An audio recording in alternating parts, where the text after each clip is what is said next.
शाह जी, मैं डॉक्टर प्रिया तिवारी जी के साथ हूँ। She is the head medical oncology with Artemis hospital. Doctor साहब जानकारी चाहते थे बेसिकली कि ब्रेस्ट कैंसर के ऊपर जी कि इनिशियल सिम्टम्स क्या होते हैं। लोगों को पता ही नहीं लगता, कई बार first stage, second stage, third stage जाके या फोर्थ पता स्टेज। लगता है। हाँ, यस तो क्या मतलब इनिशियल टेस्ट होने चाहिए या क्या मतलब जी सिम्टम्स होते हैं जिससे पता लगता है कि ब्रेस्ट कैंसर किसी देखिए सर, बहुत अच्छा सवाल है। जो ब्रेस्ट कैंसर होता है यानी कि स्तन का कैंसर, इसका जो सबसे इम्पोर्टेंट चिन्ह है वो ये कि ब्रेस्ट में गांठ बन जाती है। हाँ हाँ तो इसीलिए हम ये बताते हैं कि जो भी फीमेल जिनकी भी एज 20 या 30 साल से ऊपर है उनको ज़रूर अपना महीने में एक बार ज़रूर ब्रेस्ट एग्जामिनेशन करना चाहिए।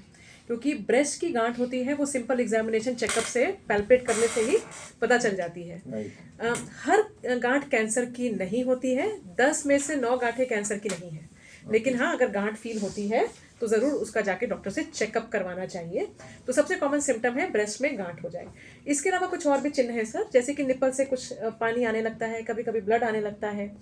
इसके अलावा अगर ब्रेस्ट की साइज या शेप में अगर कुछ परिवर्तन लगे राइट। तब ये भी कैंसर का चिन्ह हो सकता है। ओके। तो अगर ऐसी कोई भी प्रॉब्लम हो तो तुरंत डॉक्टर के पास जाके आप टेस्ट करवाएं। जो नॉर्मली बोलते हैं मेमोग्राफी टेस्ट से पता लगता है, यस तो वो किस एज पे शुरू करना चाहिए और कितना फ्रीक्वेंटली कराना चाहिए? सर, इंडिया में ना ब्रेस्ट कैंसर हम यंग लोगों में भी देखते हैं। जनरली कैंसर्स ना ओल्ड एज की प्रॉब्लम होती है, बट इंडिया में हम यंग एज में भी देखते हैं।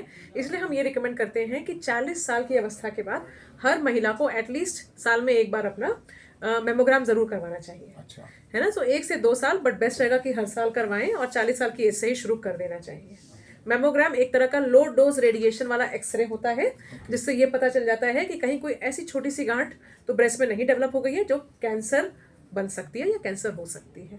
तो मेमोग्राम करवाने से, टाइमली मेमोग्राम करवाने से हम कैंसर समय रहते ही पकड़ सकते हैं। अगर किसी को आता है कि मेमोग्राफी में क्लियर आ जाता है तो फिर 1 साल बाद फिर भी कराना चाहिए या 2-3 साल बाद करा सर सकते हैं? देखिए, यही है कि 2 साल में एक बार करवा सकते हैं, करवा फिर लेना ऐसा हाँ, चाहिए। इतना हम रिलैक्स कर सकते हैं। जी और ये ब्रेस्ट कैंसर ये जो हेरिडेटरी होता है, क्या अगर किसी के यस मदर या ग्रैंड मदर को था तो yes it can pass so on? Sir देखिए, 5 से 10% जो ब्रेस्ट कैंसर के पेशेंट्स होते हैं वो उनमें कुछ जेनेटिक प्रीडिस्पोजिशन चल रही होती है। ओके। अनुवांशिक होता है कैंसर, जिसे हम कहते हैं जेनेटिक सिंड्रोम्स। ओके। यानी पीढ़ी दर पीढ़ी कैंसर, कुछ ऐसे जीन्स होते हैं बॉडी में जो कि जिनकी खराबी की वजह से कैंसर बनने का रिस्क होता है बॉडी में।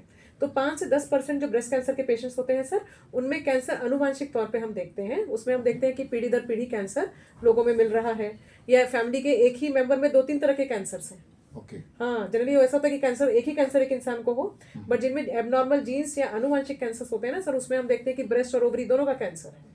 ओके। तो अगर हमें, जैसे हमारे पास कोई भी अगर पेशेंट आता है तो उससे हम इसलिए एक डिटेल फैमिली हिस्ट्री लेते हैं कि राइट। फैमिली में और किसको किसको कैंसर है, या कि एक ही बंदे में क्या 2-3 तरह के कैंसर्स तो नहीं है, या कैंसर यंग एज में है।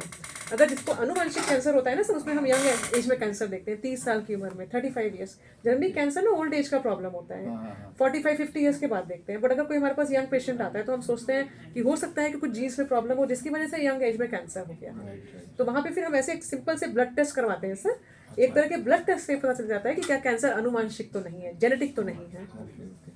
वैसे ईटिंग हैबिट्स वगैरह या यस सर, हर तरह का कुछ कैंसर। स्मोक यस करते हैं या यस कुछ अल्कोहल लेते हैं, उसका भी तो इफेक्ट आता एक्चुअली है? इस तरह का डिस्कशन ना मुझे बहुत अनपॉपुलर बना देता है। देखिए सर, कैंसर एक ऐसी बीमारी है जो बहुत आपकी लाइफस्टाइल से जुड़ी है।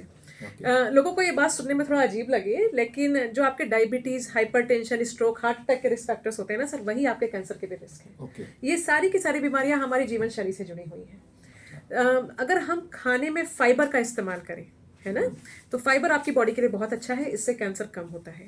ओके। तो जैसे कि अनप्रोसेस्ड फूड आइटम्स होते हैं सर, जैसे कि अगर आप सीरियल्स लेते हैं ना, कि होल ग्रेन सीरियल्स जिसे बोलते हैं, राइट। वो बहुत अच्छा होता है। मैदा आपकी बॉडी के लिए अच्छा नहीं है ना। अच्छा, तो फाइबर रिच जितने भी फ्रूट्स और सैलड्स, मैं एडवोकेट करती हूँ कि 30% आपकी जो डाइट हो, एटलीस्ट 30% ऑफ योर डाइट जो है उसमें salads and fruits and fibre होना चाहिए। इससे कैंसर से बचाव होता है। अच्छा, इसके अलावा फिजिकल एक्टिविटी बहुत इंपॉर्टेंट है। ओके। फिजिकल एक्टिविटी मतलब कम से कम अगर हम आधे घंटे भी अगर ब्रिस्क वॉक करें, 5 दिन भी हफ्ते में करें, तो ये आपकी बॉडी के लिए बहुत अच्छा है। इससे cancer, heart attack, diabetes, hypertension, हर तरह की प्रॉब्लम कम होती है। अच्छा, इसके अलावा आजकल डेटा आ गया है, वर्ल्ड हेल्थ ऑर्गेनाइजेशन ये कहता है कि रेड मीट और processed meat, specially red meat, ये भी जो है आपके कैंसर के रिस्क को बढ़ाता है। तो इससे भी हमें बचना चाहिए। Any particular type of breast cancer या any type of sir cancer? Breast cancer में भी और बाकी बहुत सारे कैंसर्स में इसका Okay, डेटा है, जैसे okay. कोलन कैंसर में डेटा है, प्रोस्टेट कैंसर में डेटा है, pancreas, stomach, food pipe cancers में भी डेटा है इनका। तो प्रोसेस मीट और रेड मीट सर ये बहुत ही इंपॉर्टेंट होते हैं और इनको कार्सिनोजन बोला जाता है, category 1 and category 2 carcinogen WHO बोलता है सर। ओके। अच्छा, इसके अलावा तो फिजिकल एक्टिविटी ज़रूरी है, हम क्या खा रहे हैं उसका ख्याल रखना ज़रूरी है। एक बहुत इंपॉर्टेंट चीज़ ब्रेस्ट कैंसर के लिए इंपॉर्टेंट है कि हम किस टाइम पे खाना खा रहे हैं। आजकल लोग इंटरमिटेंट फास्टिंग तो सुन ही रहे हैं, हाँ, राइट। बट एक होता है कि अर्ली डिनर कर लें, कि अगर आप 9 बजे तक तो रात का खाना खा रही नहीं और सोने से कम 2 घंटे पहले। तो ये भी देखा गया, अगर आप ऐसे फिक्स टाइम पे ऐसा मील आप रोज लेते हैं कि आप जल्दी डिनर कर लें और सोने से कम 2 घंटे पहले, तो उससे भी कैंसर होने के इंसिडेंस में कमी आती है। तो क्या खा रहे हैं, किस समय पे खा रहे हैं, कितनी एक्टिविटीज़ कर रहे हैं, ये सब चीज़ें आपके कैंसर के रिस्क को बढ़ाने में और ये कम करने में बहुत मदद करती हैं। अच्छा, और शराब और सिगरेट से तो बचना ही है। Anything above social drinking is not advocated. पहले कुछ कॉन्सेप्ट था कि अल्कोहल को कम मात्रा में रोज ले सकते हैं, रेगुलरली ले सकते हैं, बट नहीं सर, कोई भी मात्रा रेगुलर लेवल पे सेफ नहीं है। हाँ, social drinking is okay, but anything beyond that is not acceptable. ये आपके कैंसर के रिस्क को बढ़ाएगी ही बढ़ाएगी। और इसकी वजह से तो हम मेल्स में भी आजकल ब्रेस्ट कैंसर देख रहे हैं सर। अच्छा। हाँ, लोगों को लगता था केवल फीमेल्स में ब्रेस्ट कैंसर होता है, ऐसा नहीं है। जी सर, आजकल ये ये लाइफ स्टाइल की वजह से ना सर, हम मेल्स में भी कैंसर देख रहे हैं।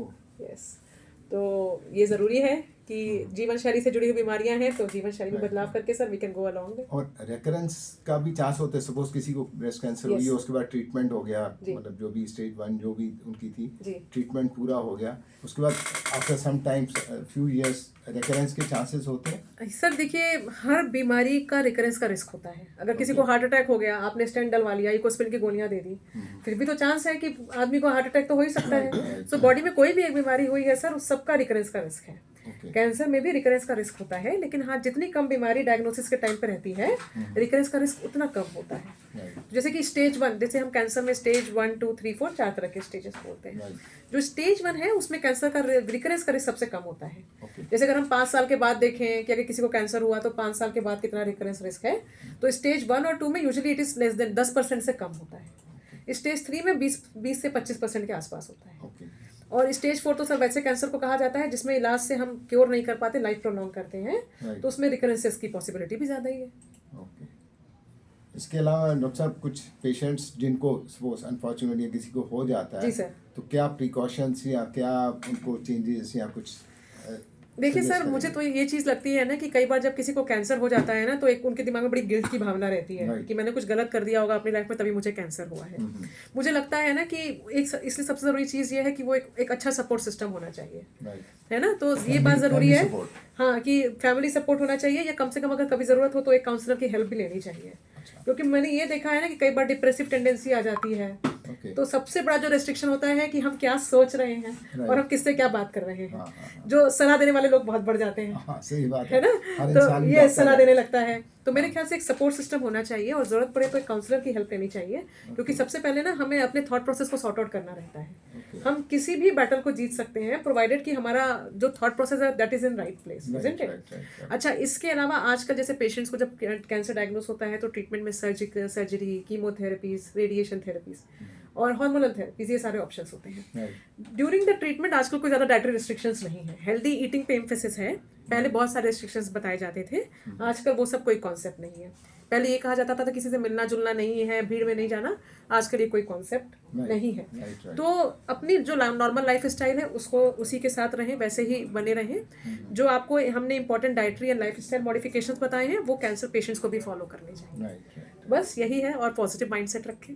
ठीक है, thank you so much doctor साहब जी, and it's nice talking to you, and same here sir, thank you very much for giving your valuable time. Thank you very much. ठीक है सर, आगे